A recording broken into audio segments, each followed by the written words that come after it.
First of all, thank you for being with us this afternoon, this very special day in which we're looking back to the last 60 years of Chesapeake College's existence. For those of you that have a long association with the college, we're glad you're with us this evening. I want to welcome our Student Government Association leadership, Brian Mathadine and Sarah Crump. They're with us today. My name is Cliff Coppersmith. I'm proud to be the 6th president in the history of Chesapeake. It's a great institution with a long history of its own, but also some things about it that go way, way back that you're going to be hearing about from some distinguished guests this afternoon. As we look back over the past 6 decades, we have a lot to be proud of, we have a lot to appreciate, but we also look forward to the future. And one of the things that we're really excited about, we will be adding a new building to the campus. It will be a state-of-the-art facility housing our skilled trades programs, and it will be a game changer for our region, providing a great facility for our young people and adults that are trying to find new ways of making a living, building new careers, to explore their goals and objectives here on campus.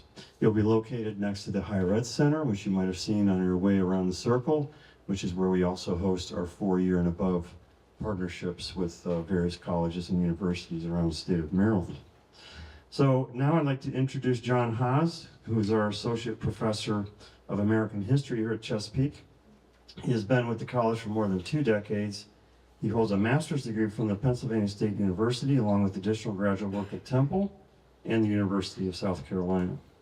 Since 1991, he has served as faculty, department chair, and dean at community colleges in South Carolina and Pennsylvania before joining us here at Chesapeake in 2004.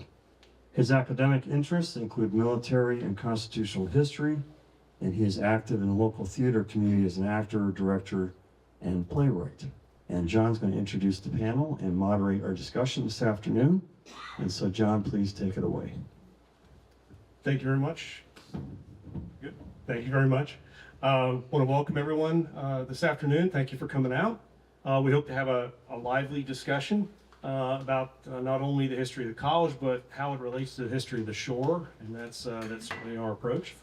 I want to take a couple of minutes and introduce our panelists. First, Barb Pivick. Barb is the owner of Calvert Crossland, the telecommunications infrastructure company. She has served as president of Queen Anne's County Historical Society, where she worked to preserve and promote the county's rich heritage. Barb has also represented the Eastern Shore on Network Maryland and the Maryland Broadband Commission, focusing on the importance of connectivity and access.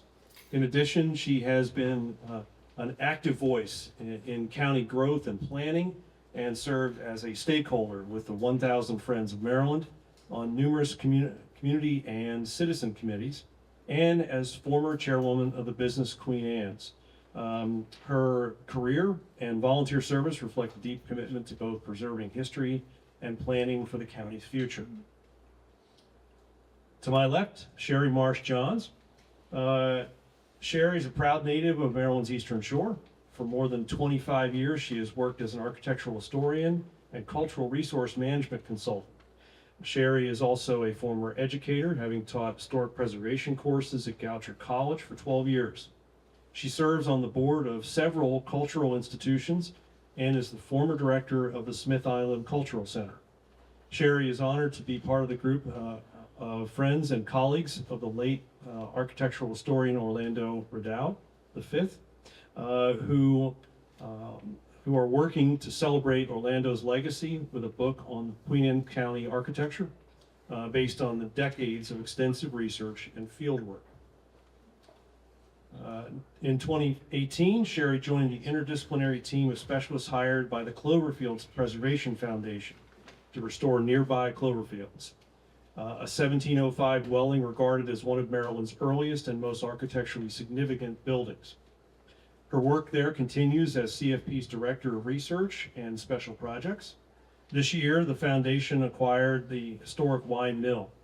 Sherry now looks forward to being part of that restoration project and collaborating with friends of the old wine mill who operate and interpret the history of that important landmark structure.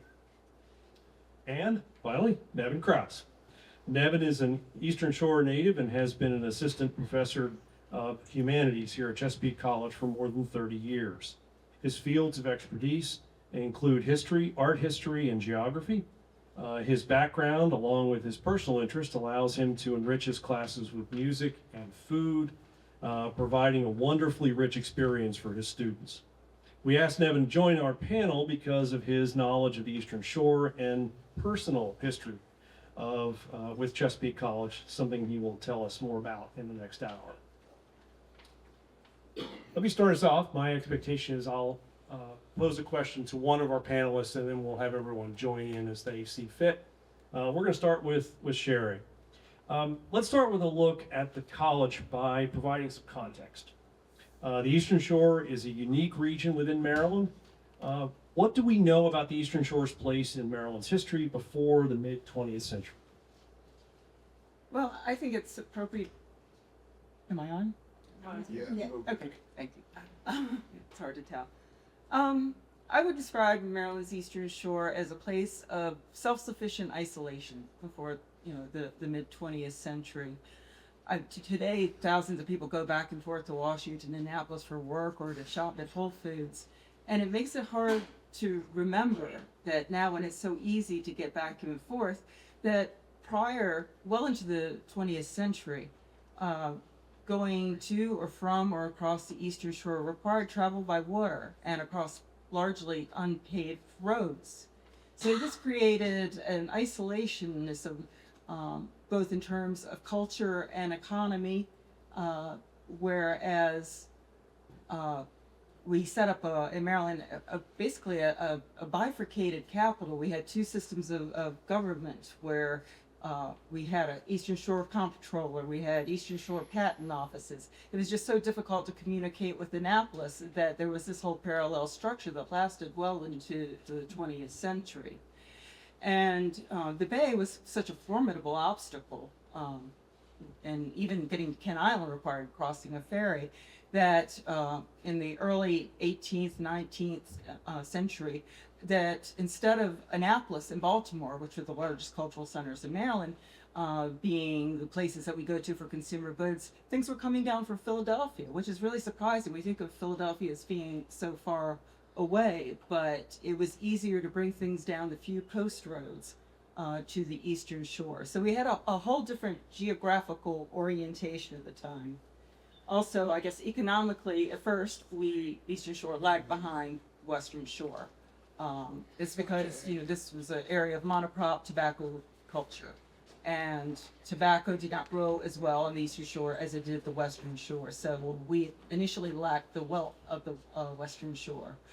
But with the change to a more diverse agrarian economy with grain, the Eastern Shore really caught up and superseded the Southern Maryland and the Western Shore because we changed to tobacco was very volatile and grain was a much more stable commerce. So you see a landscape that develops, later in the 18th century that reflects this change. And so the Eastern Shore really came into its own and adapted to different cultural changes over time that helped us to remain distinct, but a distinct part of Maryland with its own flavor, I think.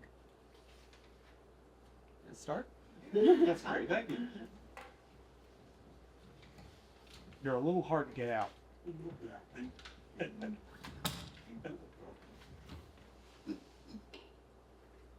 Go on.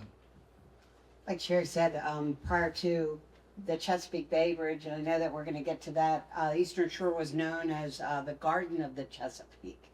And that was where our strength lay in our agricultural roots after so many years. But it really changed a lot with the Chesapeake Bay Bridge. And I love the description of the trap between here and Philadelphia, because that was a major change geographically, that we relied on Philadelphia, we relied on the Continental Congress, we relied on those relationships, and that is where our allegiance lies.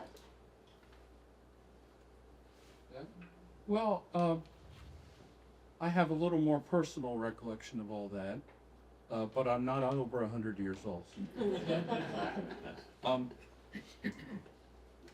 The bridge went through in the mid-50s, and soon after that, my family moved to Easton. And I enjoyed the fact that in Maryland, if it wasn't posted, there was no law on the dirt roads. If it wasn't paved, it usually didn't have speed limits, so there wasn't one. The police wouldn't enforce things, and so you could be, as I was, a 5-year-old in an old car, learning to shift with his father hooting and hollering next to him, say, go faster, go faster. And there were still a whole lot of unpaved roads in Caroline County. And most Sunday afternoons in the 60s, my dad would take us out to hike through creek beds and drive. And that's why when we later moved to the mountains, I could drive in the snow, because you learn how on dirt to turn the opposite way. If you saw the movie Cars, you know what I'm talking about. So this was a lot of fun. Sherry, the college's campus is located right near the Y Mill. Can you tell us a little bit about the early development and history of the mill? The mill is first mentioned officially, certainly mentioned in 1682 land preface, but there was a mention of mill near the Y River in 1682. So that's really what put the area on the map. As I said, this area, even though we were very isolated, Y Mill, now it seems quite out of the way, but it was located between two branches of the Y River and near what is now 662, which was historically an old Indian trail. So as a result, it was very convenient or as convenient as it was to try and travel anywhere to get to Y Mill, for farmers to bring their grain to be turned into flour. And as a result of that, it became a crossroads. So by the 1717, Y Church was built as a chapel of ease. And a chapel of ease meant it was an easy place to get to for people who could not get to Centerville easily. The Y Mill Church was constructed for local parishioners. So that further signifies how that area was fairly convenient to local people. As I was saying, that Y Mill was first mentioned in land records in 1682, and it might have been referenced in 1672. And now we think of it as kind of an out of the way, off the main road location, but it was located between two branches of the Y River, which was a major water commercial thoroughfare, and off of what's now 662, which was historically an old Indian trail. So this was the confluence of a river and road network, which made it a likely spot for farmers to be able to bring their grain to be ground and turned into a mill. And because of that proximity, it was probably the reason that Old Y Church was constructed nearby as a chapel of ease for St. Paul's in Centerville. Chapel of Ease literally meant a church that was easy for people to get to. So it does suggest that this was a fairly convenient area for people, despite all the difficulties we were talking about before. See, this map is from 1794. It's of the entire state of Maryland, but it highlights the region where we are now. The blue star is pretty much where the college is. And you can see the road from Queenstown down to the mill, which is signified by that big sun right in the middle. So yeah, Kennard's mill. Kennard was the man who rented the mill at the time this was done. But you can see the outline of this historic road network with Route 13, Route 404, and the Y Church. So this is a very well developed transportation network with Y Mill being situated right in the middle of it. There are a lot of other mills. Seth's Mill, which for those of you who travel Route 50, Bloomingdale, that was where Seth's Mill was, and Seth owned another one right across the county line. The Upper Shore has undergone many dramatic changes since in very recent decades. But one of the questions that occurred to me is, even though those changes took place, how has this part of the shore stayed the same, even though the bridge came in, even though there have been dramatic modernizations in the area? Are there ways in which the shore, this part of the shore, is still the same? Oh, very much so. And this, if you will, we can go to the next slide.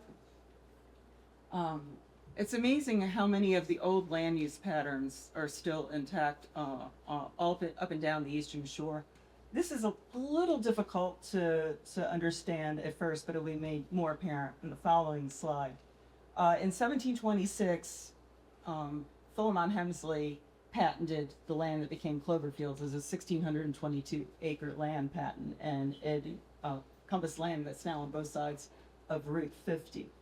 And you can see the boundaries of the property are the east and west branches of the Wye River, and you can see where the college is. But one of the largest boundary is exactly the current outline of Route 662. And Foreman's Landing Road, which is the road that goes down to Clover Fields, there's the big silver historical marker by there. That separated two fields, and those two fields, if the farmers that farm the property today, that field outline is quite the same. There's the same, we have the small area where the cell tower now stands. There's the two fields on either side of Foreman's Landing Road, and then Clover Fields is right in back of where there's kind of a big construction cleanup project. So it's just amazing that as early as 1726, we have this land pattern that continues into today. If you can go to the final slide for me, please.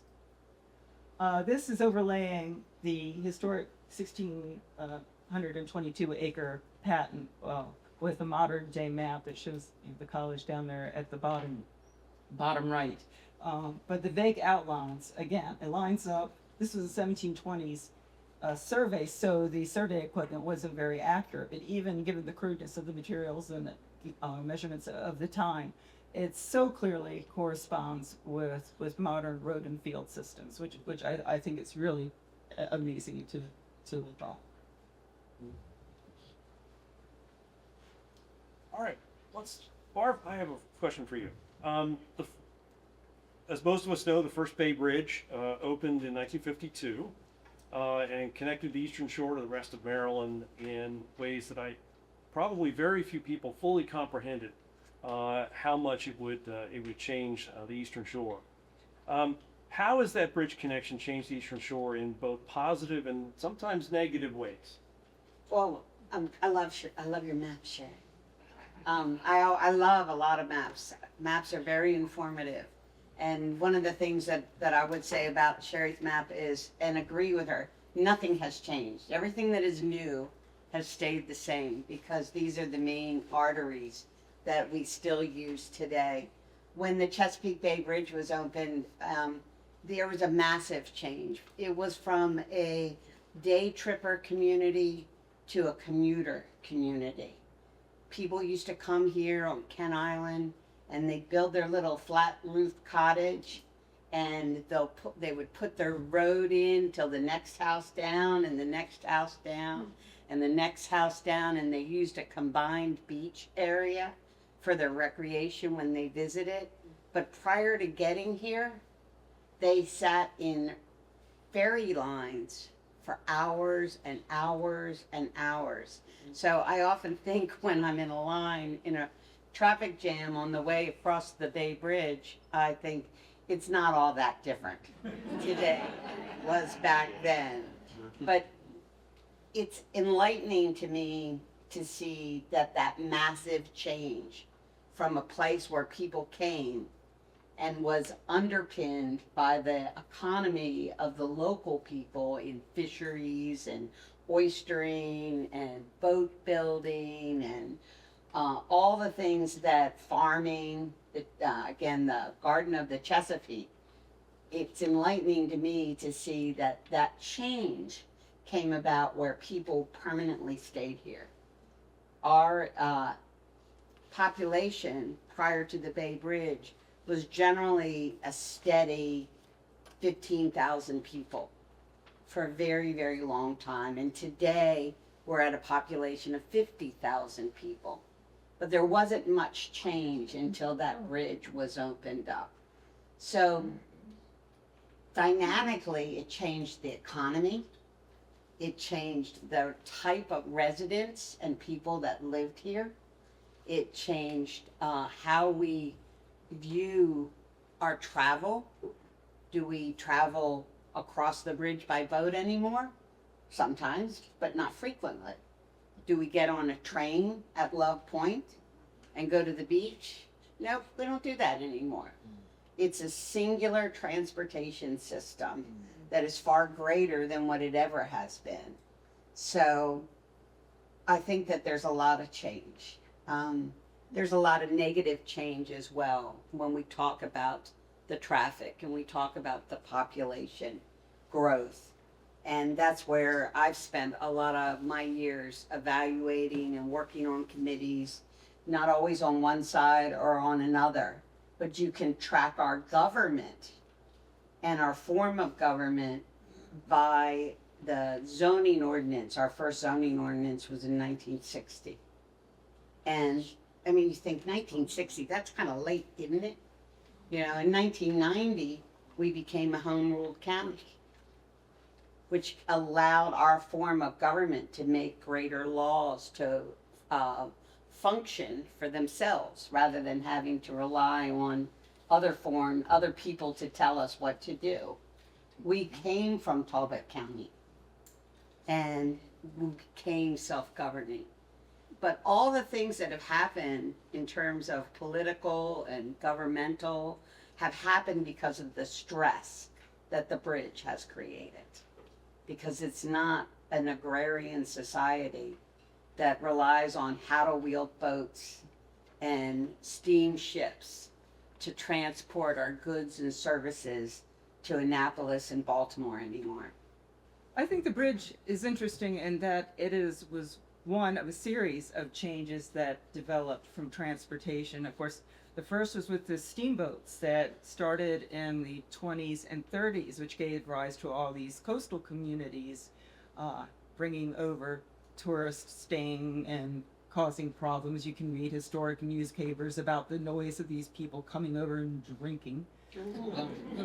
And then came the railroads and the post-Civil War era, which were both a blessing and a curse because the grain economy of the shore had collapsed by then. But with the advent of the railroads, we were able to get oysters and fish and peaches and produce to market quickly. So it opened a whole new economic sphere that really benefited the shore. But at the same time, all these little towns were popping up, creating, I guess, our first evidence of urban sprawl. And again, complaints about the noise and the stink. So I think every 75 years brings a new change in transportation and a new set of headaches. No? The things that are the same that I find interesting, the Episcopal Diocese of Easton was formed because the Bishop of Maryland didn't want to make the trip. And the records, he was quite adamant, and people agreed with him, and so we have our own diocese. The Catholic Church handled that differently by connecting the diocese, I think it still is, to Dover, right? So we're avoiding the crossing is what we're doing. As far as the change in the economy, we have actually changed history in the United States because in Italy, not that much cooking is done based on tomato. But when Italians, especially Southern Italians, came in the late 1800s and early 1900s, there were all these high quality canned tomatoes, cheap. And you still can't, there's one right across 50. Right. You can't go 3 miles down a country road without coming to something Cannery Road, you know. And we are the reason Italian American cooking is that tomato eat. We were growing the tomatoes and canning them, and that also will exhaust the soil, so that ended. on an industrial level, but we started it, and so red sauce for everybody.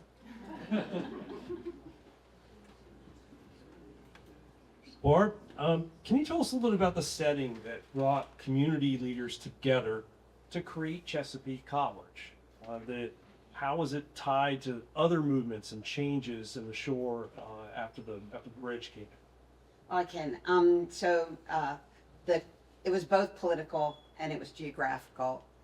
The geography is the 5 counties of Kent, Caroline, Queen Anne's, Talbot, and Dorchester.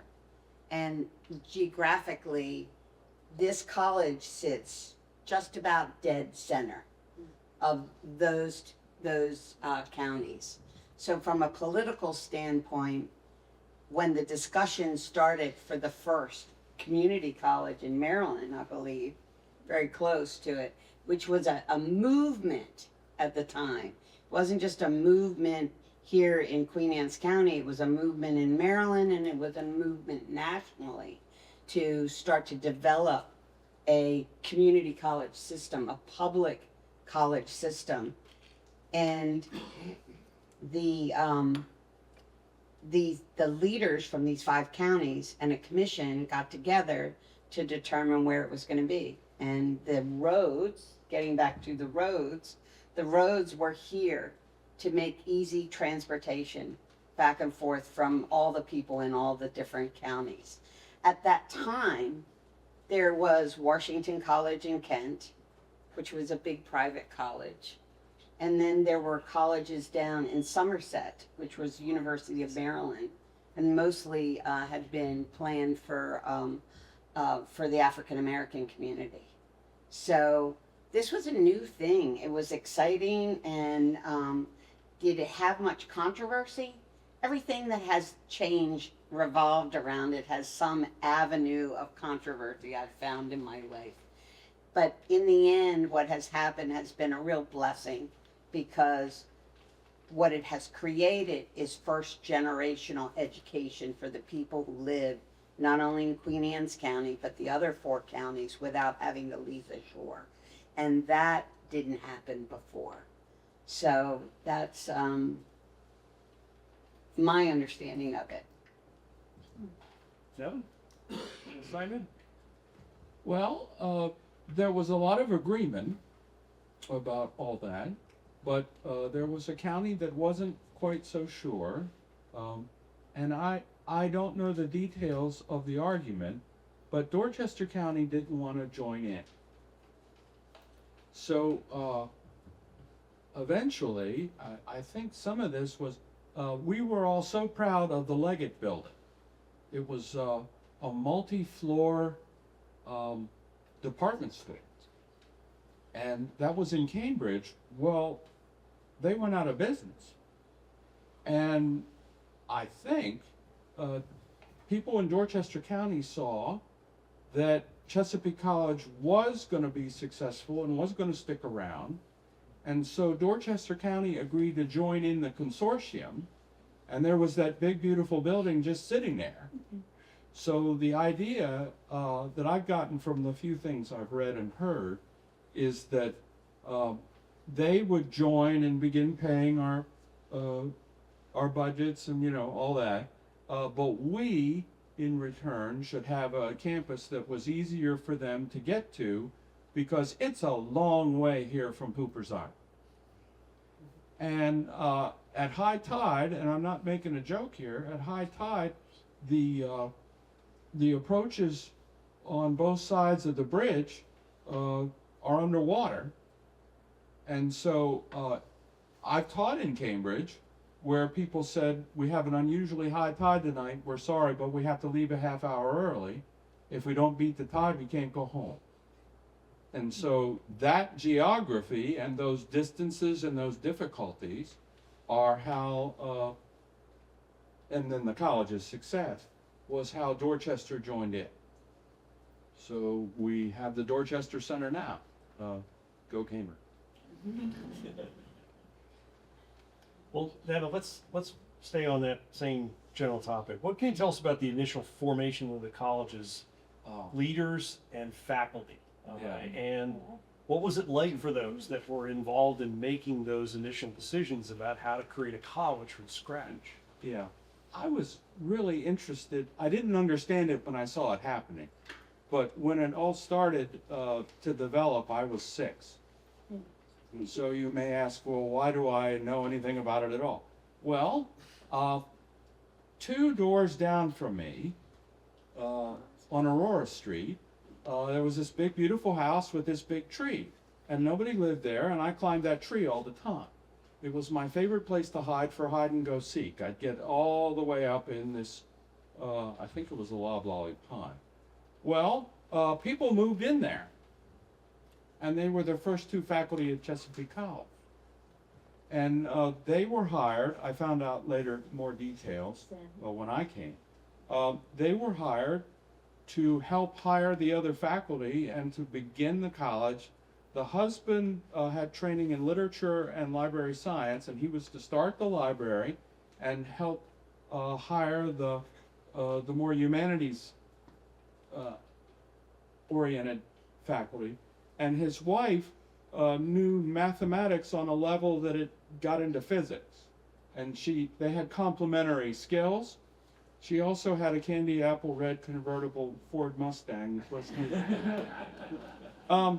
Anyway, so they spent summer, and I'm not entirely sure what summer it was because I'm remembering from kittyhood, putting the faculty together, and they had their first meeting in their yard. It was a double lot.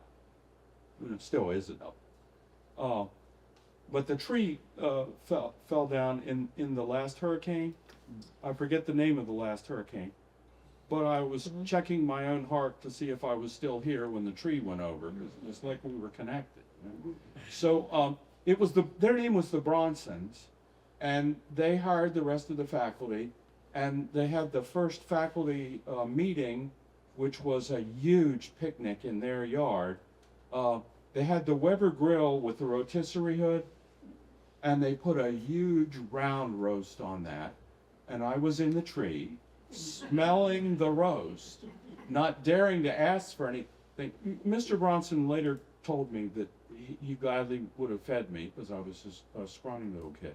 So I was at the first meeting of Chesapeake faculty. And years later, when I came to be an adjunct, because I always wanted to teach here, I was being trained to do fiber optic distance learning. And I was talking to the trainer, and who was I, who was he, and it was Mr. Bronson. And he turned to me during the conversation and said, "You wouldn't be the kid that was always up in my tree." And I said, I think I am. And we talked some more, and got to me admiring his wife's car. And she had the real tortoiseshell cat eye glasses that were very impressive at the time. Anyway, he was still here, and Roberta Gribben was still here, who was, she called me later, she remembered that first meeting. And so that's how they started it, they were from Georgia, the Bronsons were from Georgia. I had never met people like that before. They smoked and drank and cussed. And I thought they were off the planet, because my dad's a fundamentalist minister. And I'd never met people like that before. And it was really an eye-opening experience because they didn't seem all that evil to me. But so that was contrary to my upbringing. So that's how they started the college.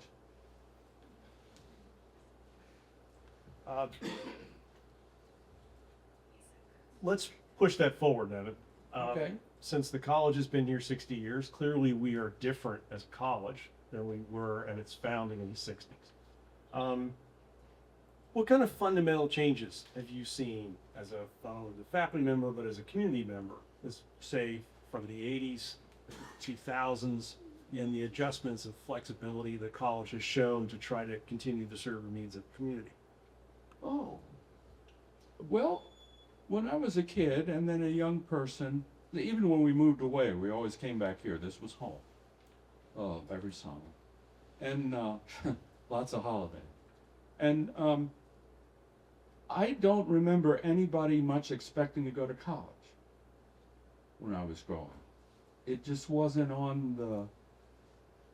and that changed. There became the expectation that that was a possibility for people that lived here, because that just hadn't been in the culture, except apparently among a few very well-to-do people, which we've always had. You know. And then what changed on this site, you know, the red light here has been there for, I guess, the last 70 years. I'm guessing, I haven't been alive quite that long. And if we turned right there, we went to Granny Anderson, and if we went straight, we went to Granny Krause. And I watched this was a cornfield, except when it was in soybeans. And they had these huge scraper machines. I guess I don't see them much anymore. But the land here was not in this condition. They completely contoured the land according to the architectural plan, and redid the whole thing, and put in drainage, and then planted trees. And the trees were about as big around as your finger, and they were smaller than the stakes. Each tree had 3 stakes, and it was really noticeable when you were at the light, because the trees were tied to the stakes, in the middle of the stakes, with international orange cloth, which is almost neon. And it was really a difference. And so the crops in the main area where the buildings were going to go never grew again. And I guess we were sitting at that light.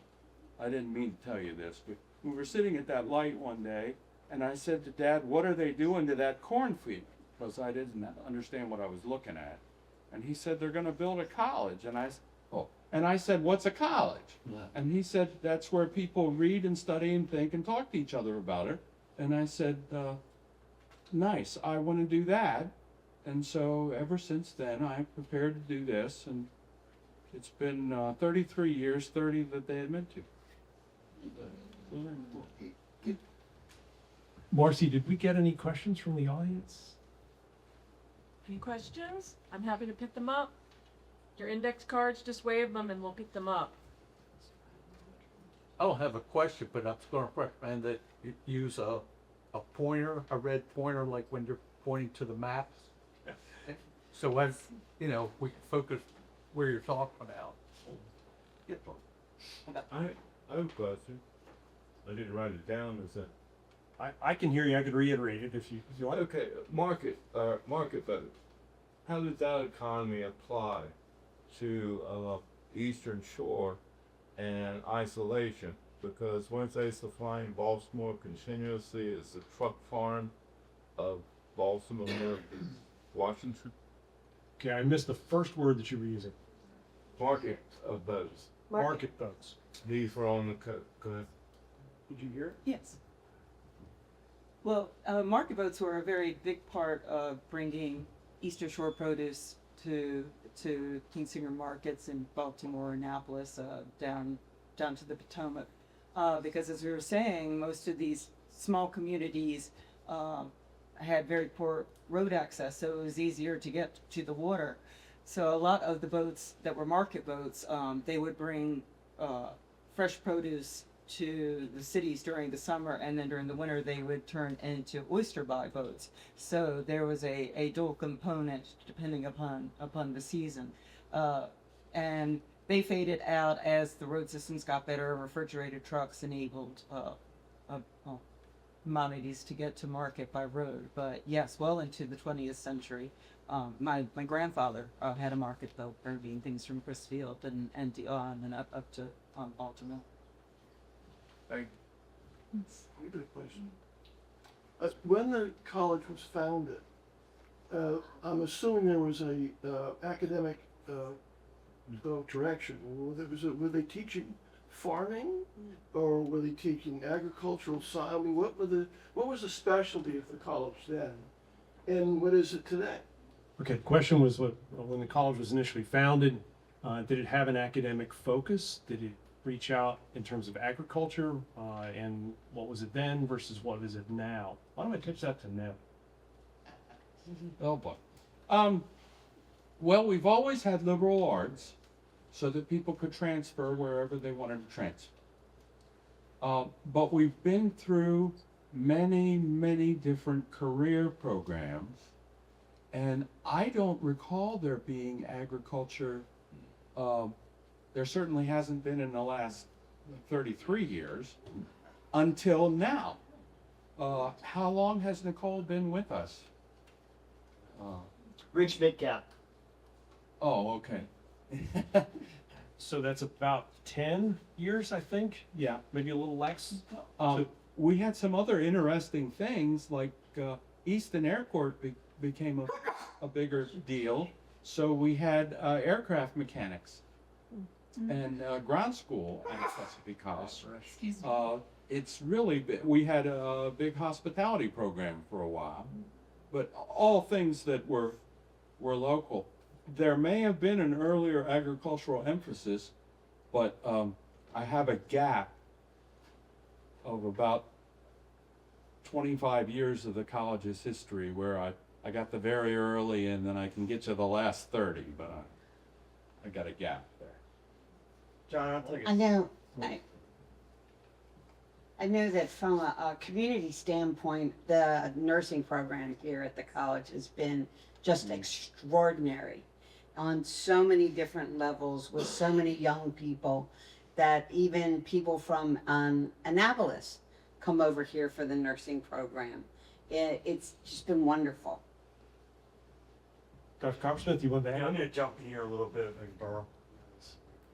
So I have the kind of the perspective. I've been in community college education for over 30 years. In fact, I began my student experience at a small community college in Western New York, which looks very much like Chesapeake. In fact, we had our own version of the Leggett building. It was one of the classroom buildings I went to, which was our former Montgomery Ward building. Many of you are aware of that.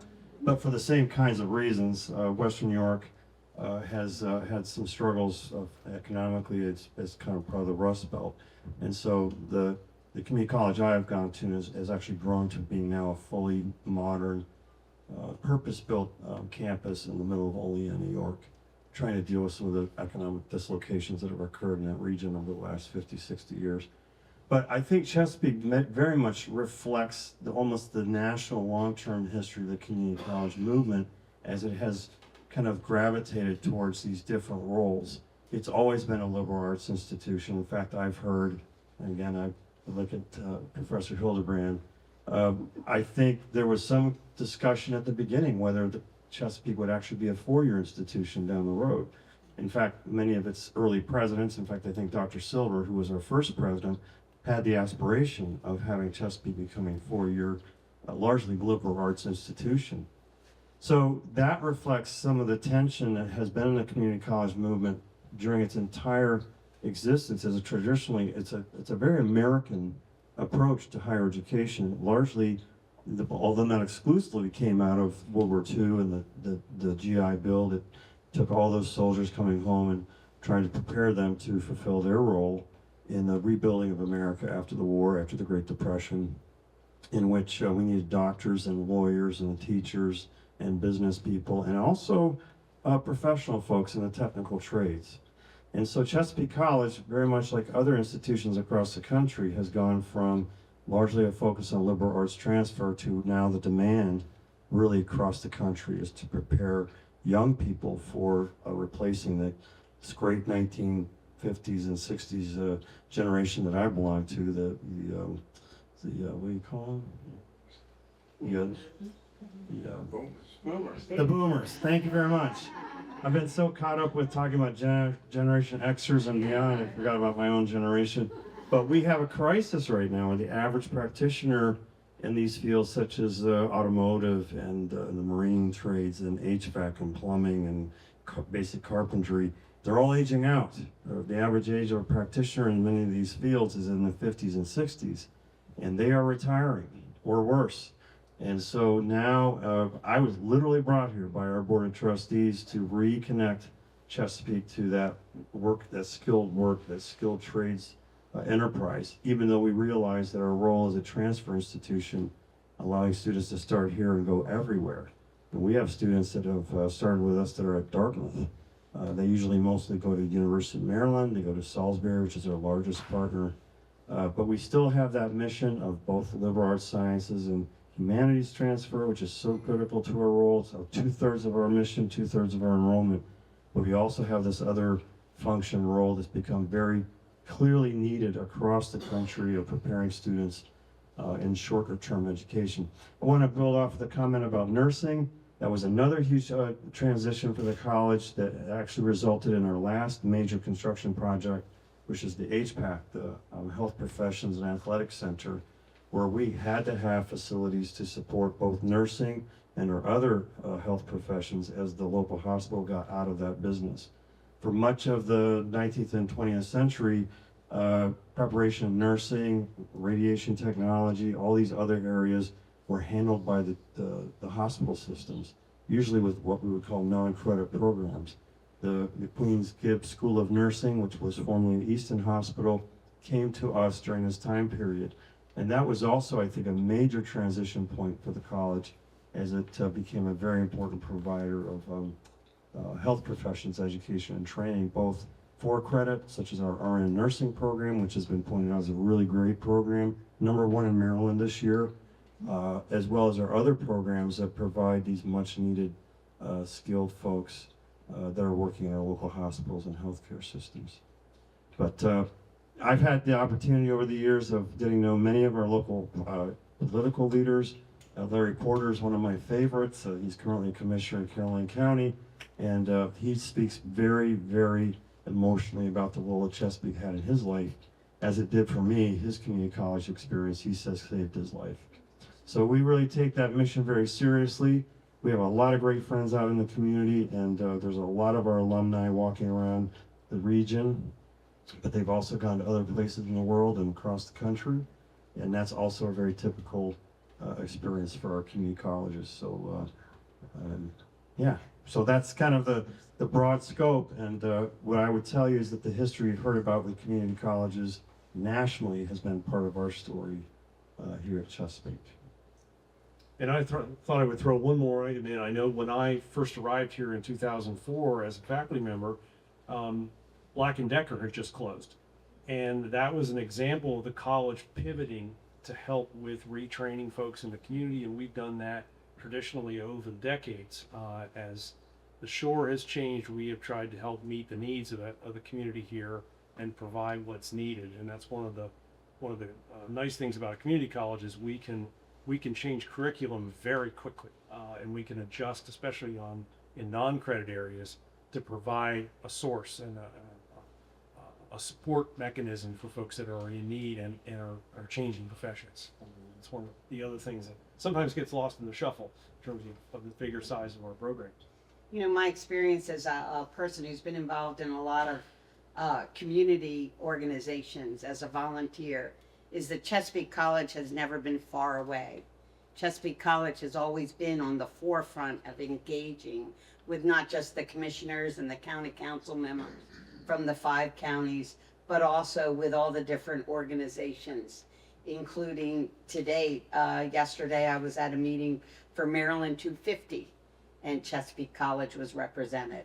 So that dialogue, I think, is part and parcel of why this college is so tied into the community and has that ability to hear the message and pivot for the need. It's very applaudable. It's just wonderful. We're there now with all so many different allied health programs.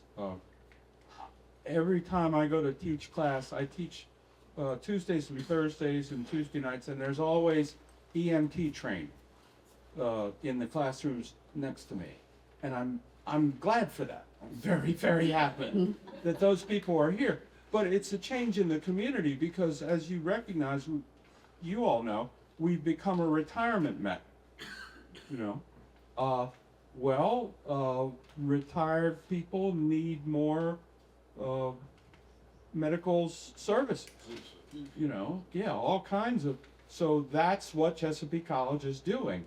But the one I'm the most thankful for as I get older and continue, you know how we have more tests and more tests and more tests?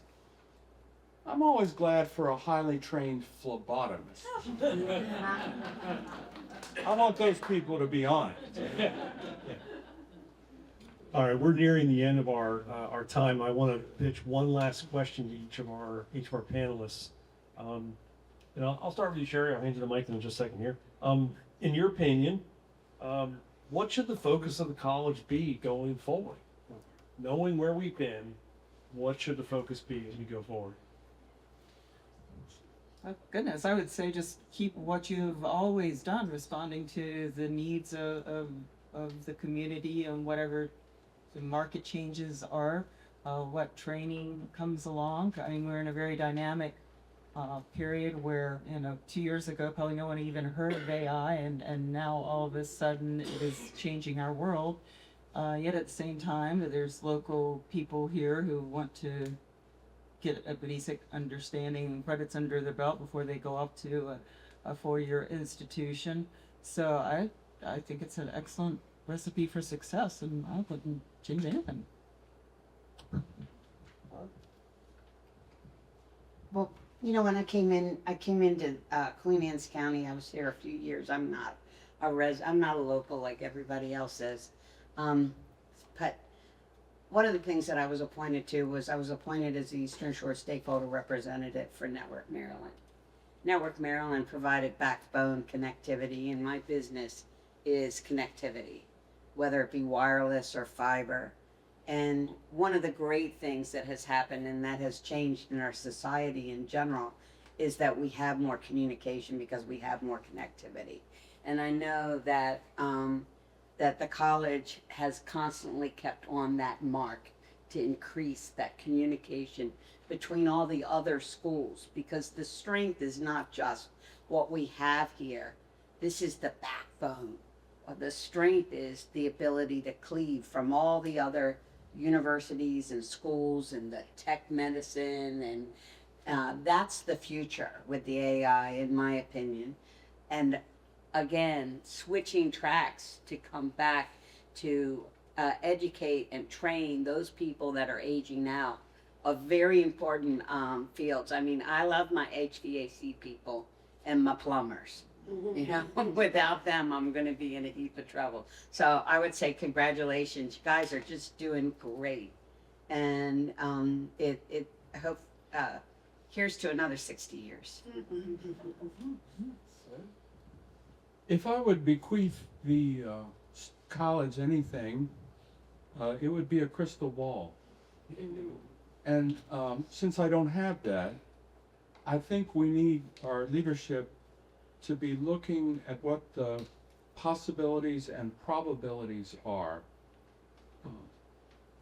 It's not possible to predict the future, but as close as we can get, it still takes a while as academics, no matter what it is, even though we're faster than other people, we're always responding to the need. So I would be looking real carefully and trying to read the tea leaves about what the need is becoming and get stuff in the pipeline already. It's long-term thinking, and that's not very typically American, but it's nevertheless necessary.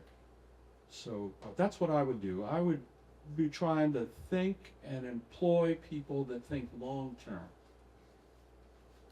Well, I want to thank Sherry, Barb, and Nevin for joining us today, and thank all of you for being part of this. We appreciate your support and your ongoing support of the college as we go forward. And I think, as Barb said, we look forward to another good 60 years going forward from here. So thank you very much for coming out today.